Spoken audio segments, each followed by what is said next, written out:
Bonjour tout le monde, ici Philippe Deveau, guide à l'enrichissement. Aujourd'hui, la vidéo est en lien avec le RAP, ce qui signifie le régime d'accession à la propriété.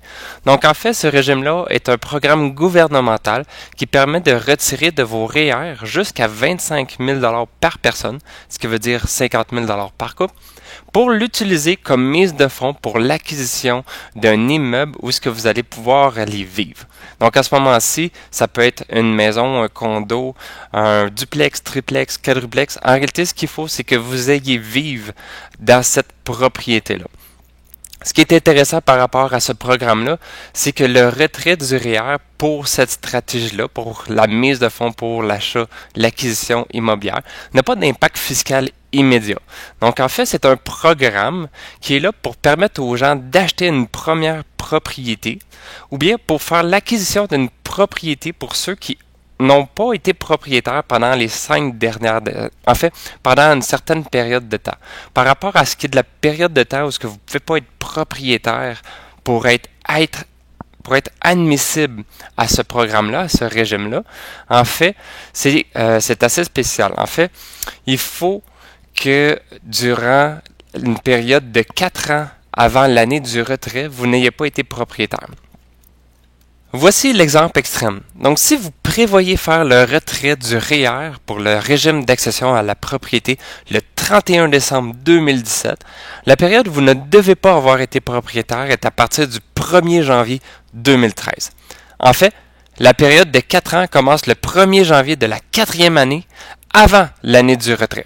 C'est pourquoi qu'on est habitué d'entendre qu'il ne faut pas avoir été propriétaire durant les 5 dernières années. C'est juste tout simplement plus simple à dire les 5 dernières années que de commencer à expliquer la période du 4 ans.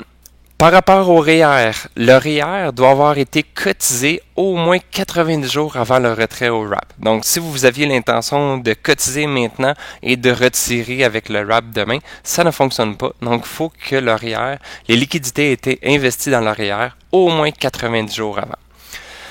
Par rapport au remboursement, parce que vous sortez l'argent de votre REER, il faut le rembourser généralement. Donc, en général, vous avez 15 ans pour rembourser votre REER. Et ça, c'est en réalité un REER que vous avez utilisé pour le RAP. Donc, vous devez le rembourser à terme de 1/15e. Ce qui veut dire que chaque année, vous devriez rembourser l'équivalent de 1/15e du montant du RAP que vous avez sorti. Donc, pour faire un exemple simple et faciliter les calculs, prenez en compte que vous avez retiré 15 000 $ dans le but de faire un RAP. Ce qui voudrait dire que les années prochaines, vous devrez mettre l'équivalent de 1/15e, donc 1000 $ par année, que vous allez devoir réembourser dans vos REER pour faire le remboursement du RAP. Donc, c'est la façon de fonctionner pour rembourser le RAP. Donc, c'est 1/15e par année, donc c'est fait sur 15 ans. Dans l'éventualité que vous n'effectuez pas le remboursement durant une année, donc qui est l'équivalent de 1/15e, à ce moment-là, ce montant-là va être rajouté dans vos revenus, en réalité, donc une case spéciale dans le rapport d'impôt, où est-ce qu'en réalité, ce montant-là va être rajouté à vos revenus. Donc, dans le même exemple du 15 000 qu'on avait retiré, où est-ce qu'il fallait payer 1000 $, s'il y a une année, vous décidez de ne pas rembourser le 1000 $ du REER, ben à ce moment-là, vous allez devoir payer l'impôt sur le 1000 $. Donc, c'est comme rajouter 1000 $ à vos revenus. Et ça va être comme ça à toutes les années, pendant les 15 prochaines années.